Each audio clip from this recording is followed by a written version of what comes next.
গুরুতর অসুস্থ শাকিব খান। খবর পেয়ে হাসপাতালে ছুটে গেলেন পরীমণি। চোখের পানি আটকে রাখতে পারলেন না পরী। বাংলা চলচ্চিত্রে নেমে এসেছে আজ শোকের ছায়া। চিত্রনায়ক কিং খান শাকিব খান গুরুতর অসুস্থ হয়ে হাসপাতালে ভর্তি। এই খবর ছড়িয়ে পড়তে কেঁপে উঠেছে পুরো নেট অঙ্গন। আর সেই খবর শুনেই হাসপাতালে ছুটে গেলেন বর্তমান সময়ের জনপ্রিয় নায়িকা পরীমণি। হাসপাতালে ঢুকেই পরীমণির চোখ ভিজে উঠল।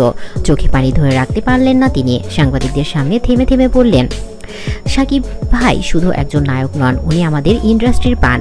ওনার জন্যই আজ বাংলা সিনেমা টিকে আছেন। আমি চাই উনি আবারও আগের মতো ফিরে আসুক হাসি মুখে নতুন ছবির সেটে। এই বলেই কাঁদলেন পরীমণি।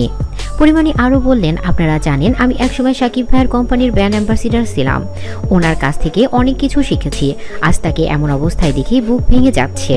চিকিৎসকদের তত্ত্বাবধানে আছেন শাকিব খান। ডাক্তাররা জানিয়েছেন অবস্থা স্থিতিশীল হলেও ঝুঁকি পুরোপুরি কাটেনি, তাই তাকে দেশের বাইরে নেওয়ার প্রস্তুতি চলছে। এই কঠিন সময়ের পাশে রয়েছেন তার প্রাক্তন স্ত্রী অপু বিশ্বাস এবং সহ অভিনেত্রী বুবলি।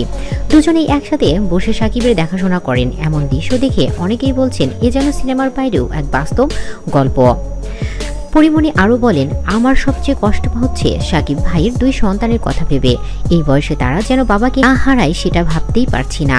অপু বিশ্বাস সন্তানদের নিয়ে প্রায় সারাদিনই হাসপাতালে কাটাচ্ছেন। বুবলি মাঝে মাঝে এসে খোঁজ নিচ্ছেন। দুজনের মধ্যে আবেগের সমস্ত ভুল বোঝাবুঝি যেন মিলিয়ে যাচ্ছে কিং খানের অসুস্থতার এই মুহূর্তে। শাকিব খানকে বিদেশে নেওয়ার প্রস্তুতি চলছে। সম্ভবত আগামী 2 দিনের মধ্যে লন্ডন বা সিঙ্গাপুরে নেওয়া হবে উন্নত চিকিৎসার জন্য।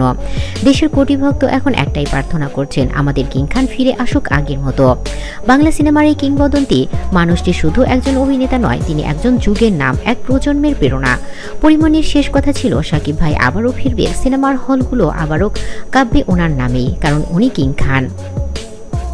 তো বন্ধুরা, শাকিব খানের এই খবরটি শুনে আপনাদের কার কার খারাপ লাগছে অবশ্যই কমেন্টসে জানাবেন। আর তার সুস্থতা কামনা করে অবশ্যই কমেন্টসে আমিন লিখে যাবেন। শাকিব খানের আপডেট জানতে হলে অবশ্যই আমার চ্যানেলটি সাবস্ক্রাইব করে পাশে থাকা বেল আইকনটি অন করে রাখবেন। ধন্যবাদ সবাইকে।